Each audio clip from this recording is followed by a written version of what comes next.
Hey nerds!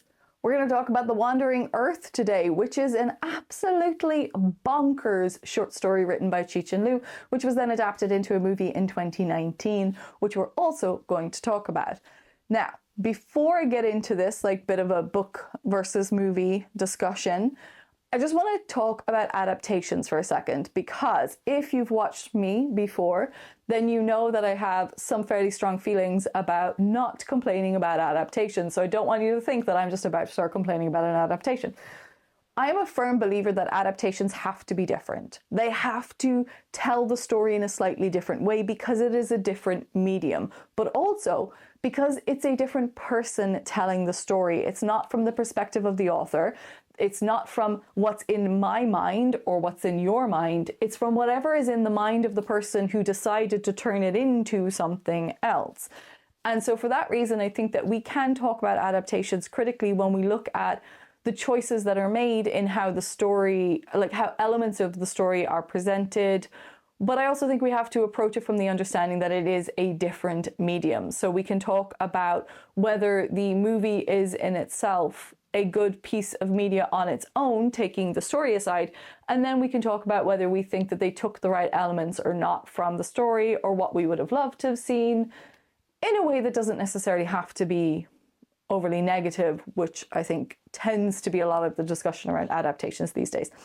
So, if you've never seen me before, my name is Abby. I am a scientist and I normally talk about the science of science fiction. They're most of the videos that I post on my channel, or sometimes as well I talk about big concepts and topics in science that maybe are a bit confusing and people want a bit better understanding of. But that means that I also read and watch a lot of sci-fi that I don't get to talk about because I can't make videos on every single thing because I read and watch too much. Which is why I started making these videos where we just get to have a chat about it, about what movies we're watching, TV shows, and books that we're reading. And so right now I am reading The Wandering Earth.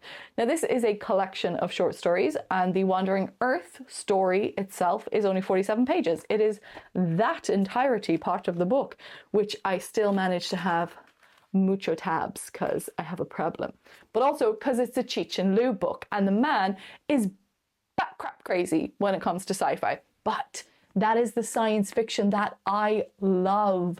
I know that there's a bunch of you out there who really like accuracy in sci-fi, who really need things to be described in a realistic way or need people to use realism in the science. I don't need that. I don't need any realism in my sci-fi. I want my sci-fi to be crazy. I want my sci-fi to be on the edge of what's possible and then go way beyond it and take me into an entirely different realm. That is what I like most of my sci-fi to do. It's the reason why I enjoy Cixin Liu. So I like a short story collection. I love Asimov's short stories. I absolutely love Bradbury's short stories. Bradbury's short stories are bonkers because a lot of them take place on Mars, but in this really old school science idea, sort of retro-futuristic vibe. But where, these thoughts that people had maybe of what might be on Mars back in the day that definitely isn't true to science. But, he approaches it a lot more from the perspective of storytelling in terms of society and people and the effects of people or the influences of certain aspects of this world that he creates on people. Asimov's short stories are where you see his scientist background, because they're the ones where sure, Foundation and the Robot series are a bit more exploration through social commentary and his thoughts and ideas on humanity as a whole.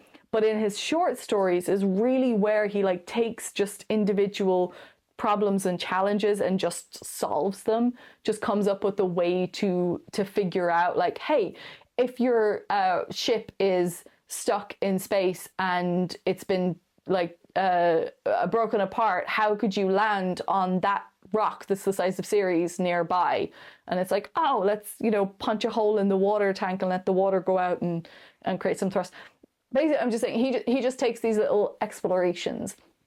And then Cixin Liu does a similar thing, but goes so far beyond. It's basically what The Wandering Earth is, hey, What if you needed to move a planet? And then it's just a little journey through what the planet's journey would be from Earth to Proxima Centauri, and a bunch of different ideas around what the challenges would be.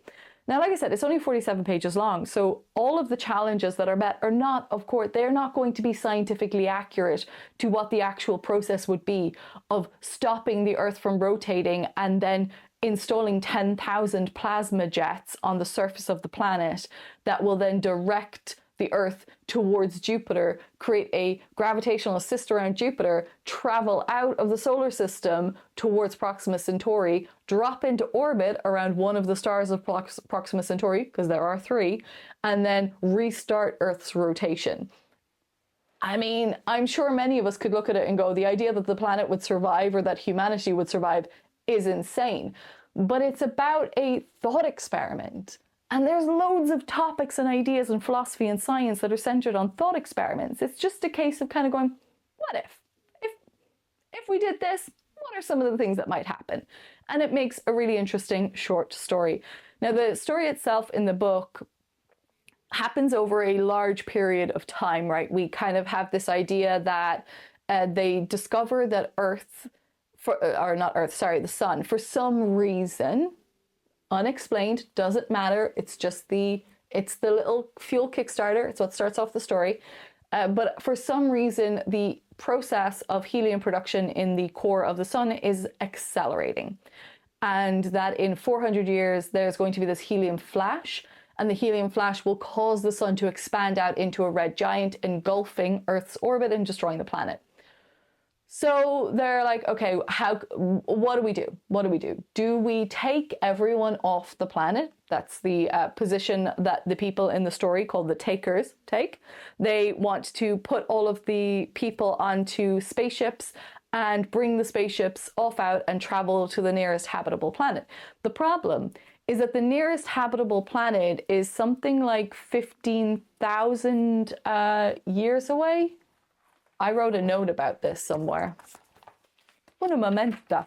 Found the note. So basically, the nearest habitable planet is 170,000 years away, and the idea is that humanity would not actually survive generational ships for that length of time.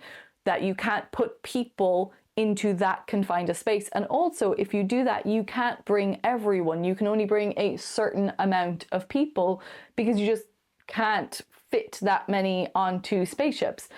So another faction that becomes this global coalition are the takers, and they are the people that advocate for taking the planet with them. So instead of sending people on a 170,000 year generational ship journey to the nearest habitable planet, you instead move the planet to the nearest functioning star, which is 4 light years away. Now, in order to do this, they have to build these light engines, or these Earth engines, which are 10,000 engines on the surface of the planet, and then they mine the mountains for the fuel. I presume that they're fusion engines. Is the only thing that makes sense. So they mine the material of the planet for the fuel, and they are accelerating the planet. Firstly, they have to slow down the rotation of it. They use some engines at an angle to slow down the rotation. Then they direct the planet out of its orbit from the sun, go to Jupiter, because as a lot of spaceships and probes that we've sent out will do, you get a gravitational assist. Basically what that means is when you send something at the right trajectory towards a larger mass, there'll be a transfer of angular momentum.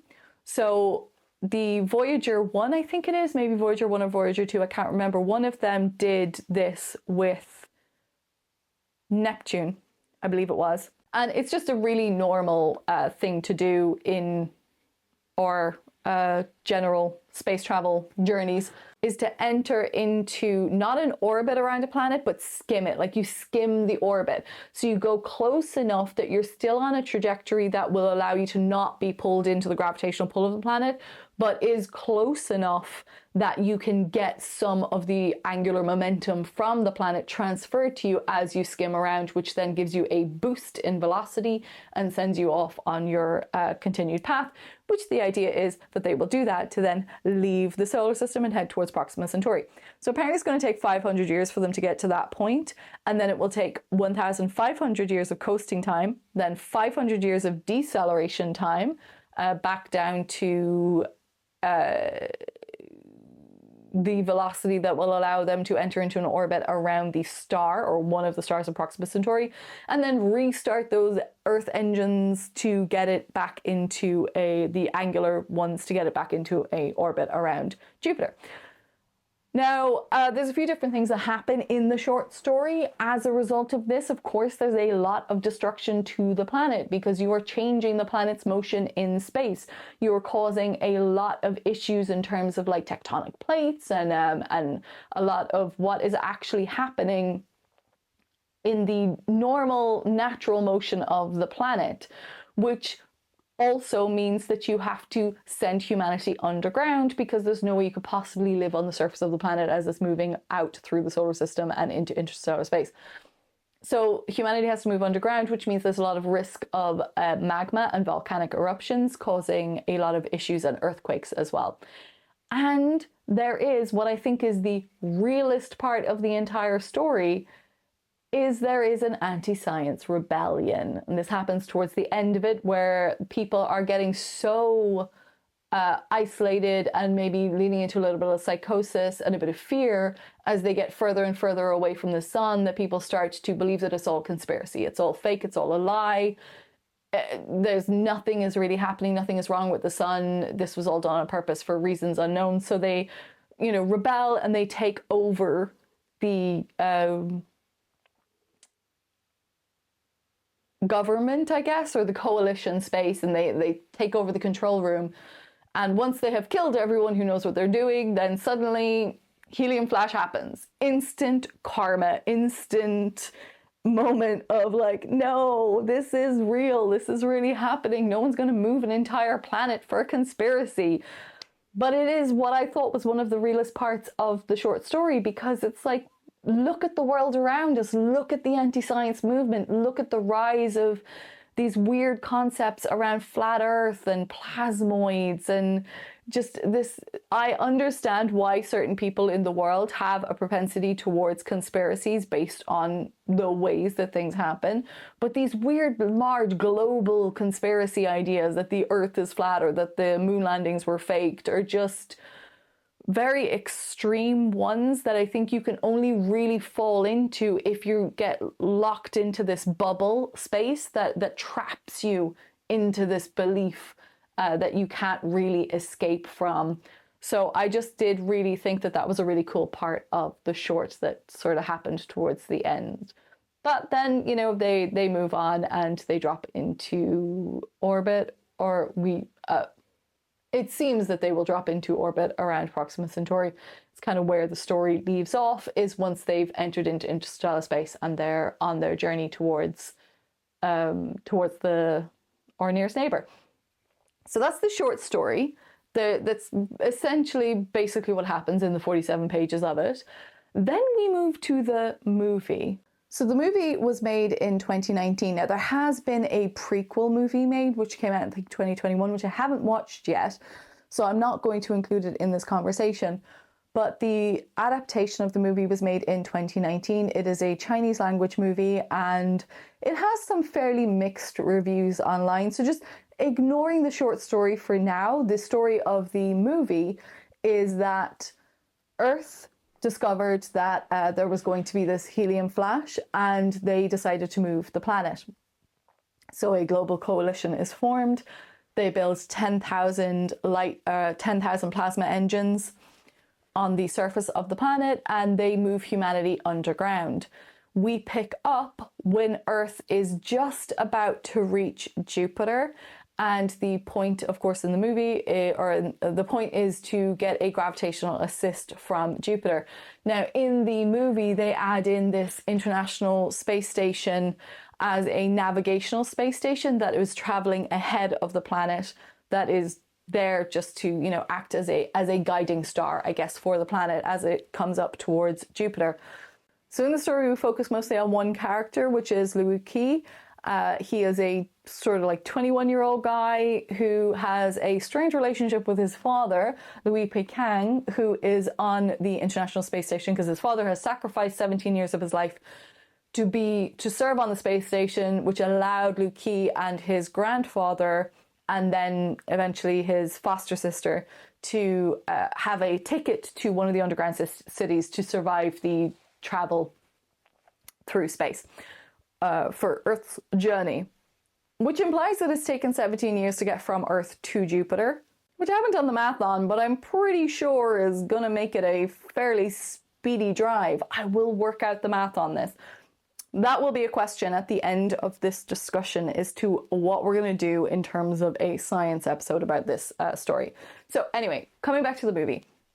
Essentially what happens is they focus purely on this gravitational assist around Jupiter. And what they have happen is they have a moment where they refer to it as a gravitational spike, where there's a gravitational spike that disrupts a bunch of the Earth engines, knocks them out, which then changes the planet's trajectory and causes Earth to move slightly closer to Jupiter. So then Earth starts to get pulled into Jupiter's gravitational well. And the atmosphere is being suctioned off, and Earth is getting closer and closer to the Roche limit.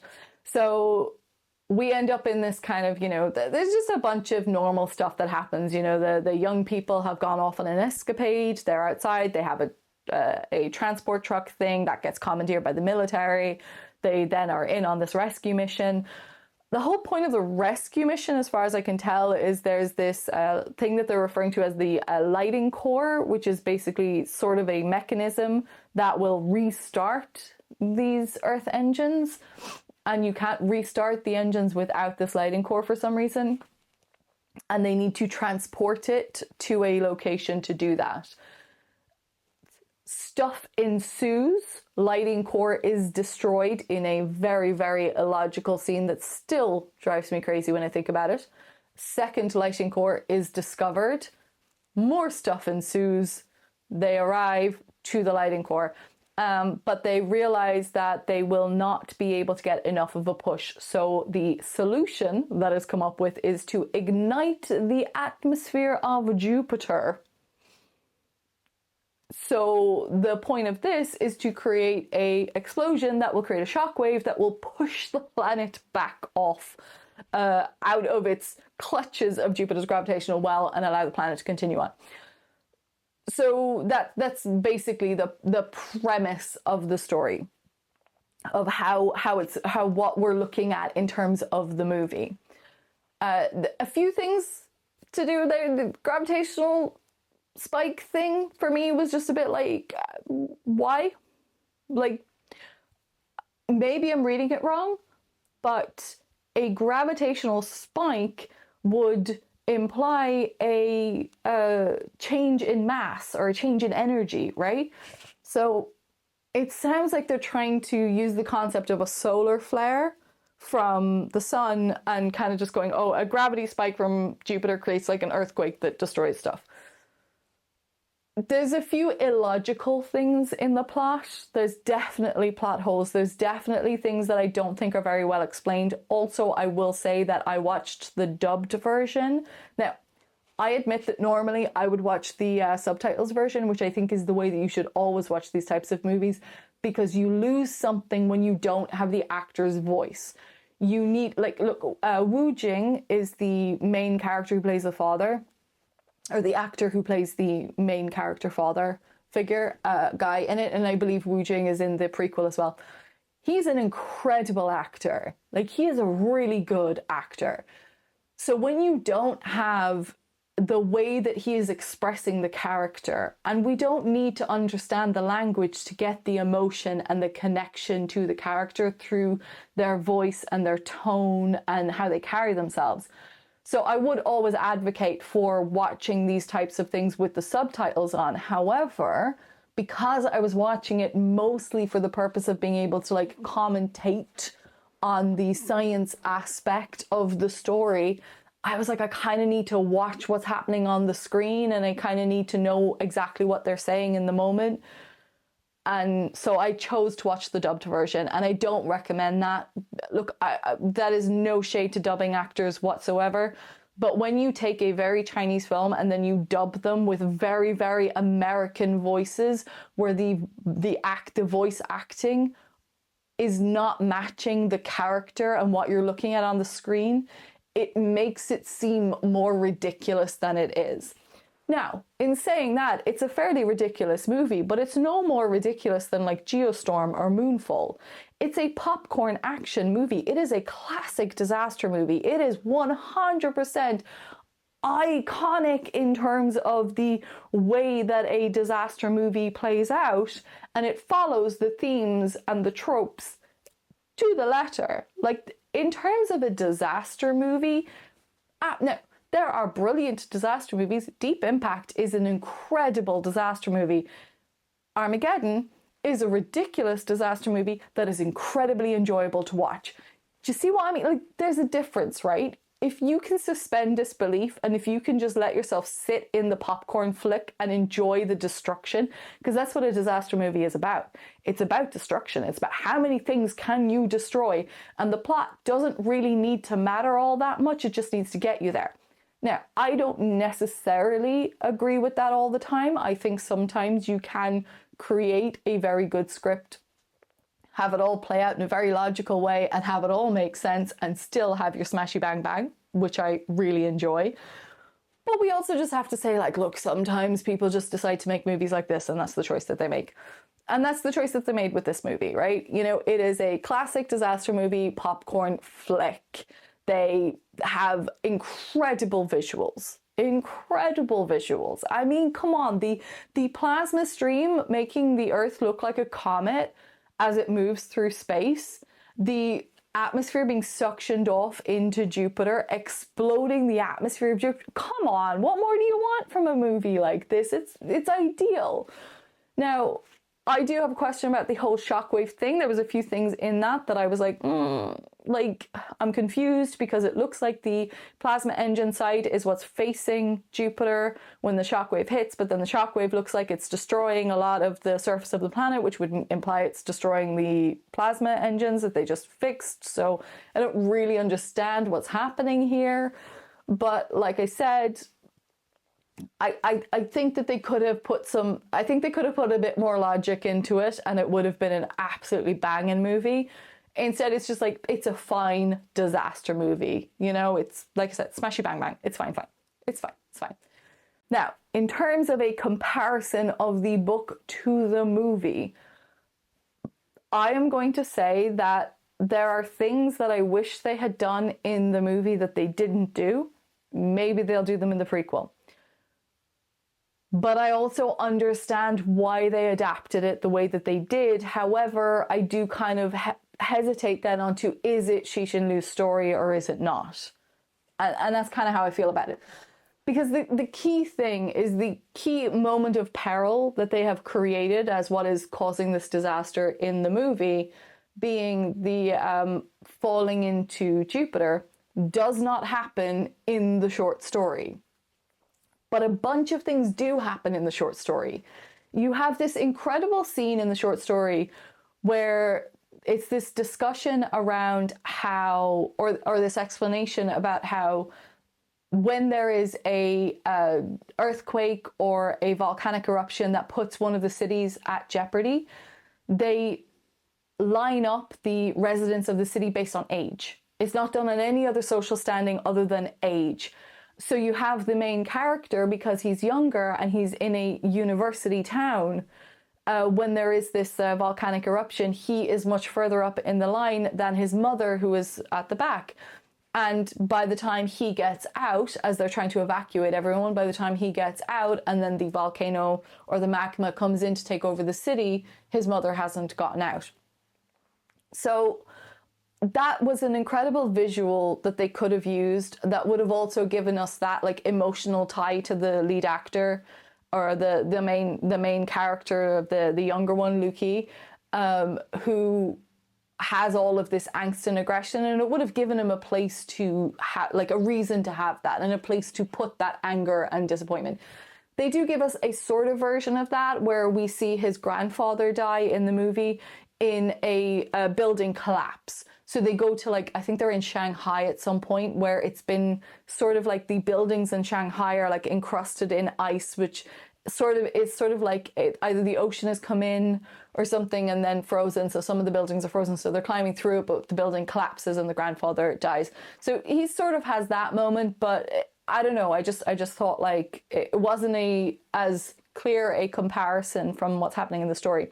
Another thing that happens in the story is because before you get to Jupiter, you have to pass through the asteroid belt.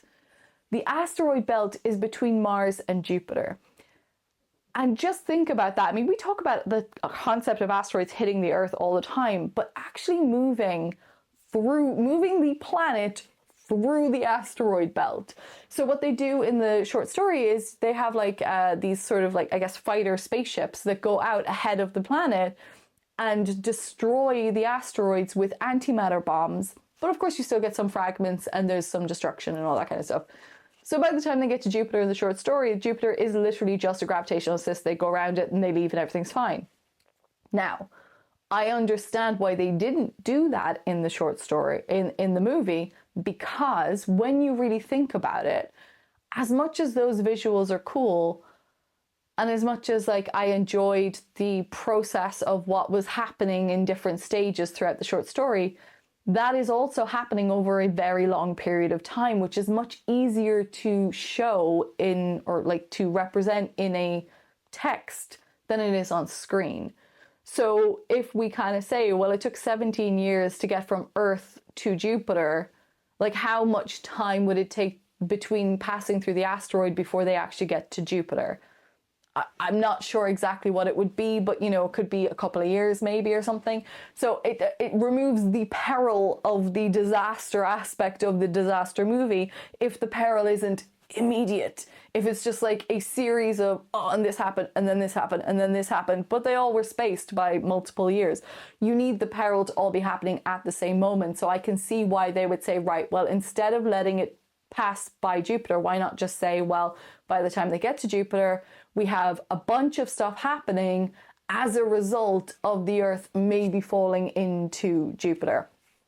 And from that, you can then get the earthquakes and the city destruction and the destruction to the surface from things falling and stuff like that. So you get to do all of it, but in a shorter time frame that makes sense to the immediate peril of the disaster movie that you're telling. But of course, this whole gravitational spike thing kind of didn't really make a hell of a lot of sense to me. Now, there's a bunch of stuff as well, as I said, in the movie that I just felt were really illogical. And it really bothered me, and I just feel like they could have tidied up the story a little bit better, especially for... I just think it would have like neatened it up, and it would have helped it, helped the storytelling of it maybe a little bit more. But as a standalone movie, like I said, totally fine. As a comparison to the book, I understand why they made the decisions that they made, but I would prefer to see the story as Cixin Liu wrote it. However, maybe some of those aspects that I'm missing do get told in the prequel, and I will just have to watch it and see. But I'd like to know what you guys think. Has anyone read The Wandering Earth, firstly? Have you watched the movie? And what did you think of it? Have you watched the prequel? What did you think of it? And yeah, what's your kind of comparison vibe on the two of them? But please keep in mind, like I said, adaptations do not have to be 100% faithful because they have to tell the story in a different medium. So just try to think for a moment first before you respond. Because people do get quite head up when it comes to adaptations, and I'm just like, okay, well, let's just think about it first and kind of assess it a bit more, because sometimes if you were given a truly faithful adaptation, like line for line for what's in the story, you might watch that and just go like, oh, this does not work as a watchy thing. It works in my brain, it's not as a watchy thing. So what I want to know as well, though, is because most of the time, like I said, I'm talking about the science of science fiction. Now, originally, I was going to do one of my weekly science videos, and I was going to talk about like the Earth engine concept, like the I don't know, maybe like what velocity they get to, like how much power the, like, you know, what, 10,000 plasma engines on the surface of the planet. Like, what would that, but like, there's so many things you can think about. Like, what would that even do to the planet? How fast would it get? How much of the planet would have to be used as fuel? How much of the planet could be used as fuel? There's so much just on that aspect alone that it kind of made me then wonder, do we need this to be a deep dive? Like, does this need to be one of my monthly videos where we get really into a bunch of the concepts in it? Now, we've already done a deep dive on the fusion engine of The Expanse. So we've already covered a lot of the concept of like fusion propulsion that we don't need to rehash. But we could talk about, you know, a bunch of other stuff from this. I don't know, maybe not, maybe the movie, maybe it just needs a weekly thing. I want to know what you think. I want to know what questions would you want answered? What do you want to know about the science of? Before I end this, I have just remembered that I forgot to bring up this other book that I think, and I don't have any confirmation on this, but I feel like has to be the actual inspiration for Cixin Liu for The Wandering Earth, and that is Fritz Lieber's book, The Wanderer. Now, this book was written in the 60s. It won a Hugo Award, and that is the only reason I read it. Because I gave myself this challenge recently to read all of the Hugo Award winners, all of the Nebula Award winners, and the Arthur C. Clarke Award winners. I don't know why. Once I finish all the award winners, I'll do all the runners-up. I guess just as a way to like explore sci-fi that I maybe wouldn't naturally pick up and read. And I like completing a list. I can't help myself. Now, this book, I'm going to say right off the bat, I did not enjoy reading. That doesn't mean that it's not a good book. It doesn't mean that other people would enjoy it. I just particularly myself did not enjoy reading it. I like the premise. The premise is similar but different, like same but different. So it's not the Earth moving. The Earth is not the Wanderer. The Wanderer is another planet that suddenly appears in the sky one day. And it's about what happens when the planet appears.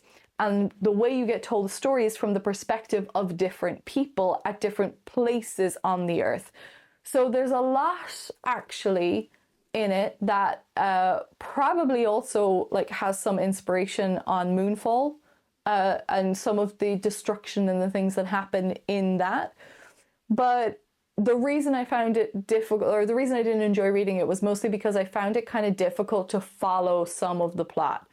There's a lot of different characters and we jump back and forth between them. And I kind of found that I couldn't figure out who I was with, or I couldn't remember where they were and what they were doing. There were some characters that had very similar names, which kind of also helped, like led with the confusion for me.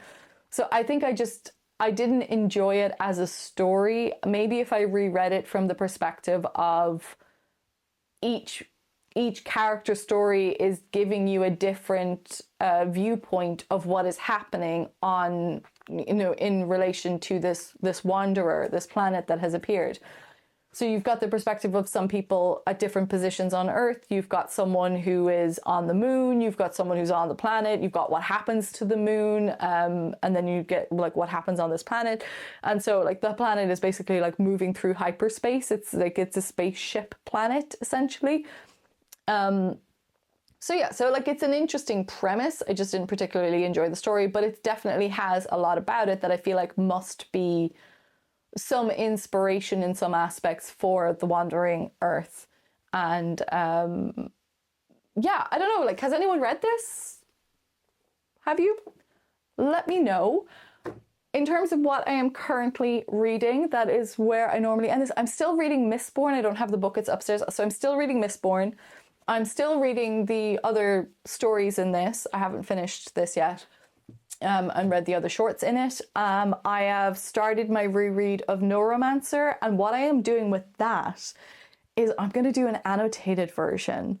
So I'm doing that right now, but I'm doing that specifically to do Neuromancer as a science video. I don't know yet whether it's going to be a weekly science or a deep dive. I'm thinking a deep dive, and I'm thinking we talk about simulation theory and going into the Matrix. Let me know what you think.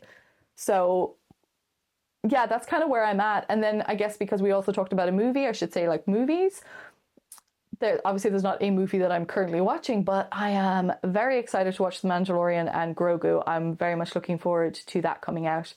And what other movies are coming up? Let me have a quick look. I have a list somewhere because I can't help myself. In terms of movies, the next one after that then is going to be Disclosure Day by Spielberg. So again, I was also going to do a little bit of Spielberg stuff. So if there's any Spielberg movies or science bits, whether you want me to do like a science part of a Spielberg thing or whether you want me to just do like one of these chatty videos about specific Spielberg movies, please do let me know. And yeah, that's it for this week's random chat. I will tell you what this is about very soon. Very excited. So yeah, okay, thanks for watching and let me know what your thoughts are. Book or movie? I go book in this case. That's my vote.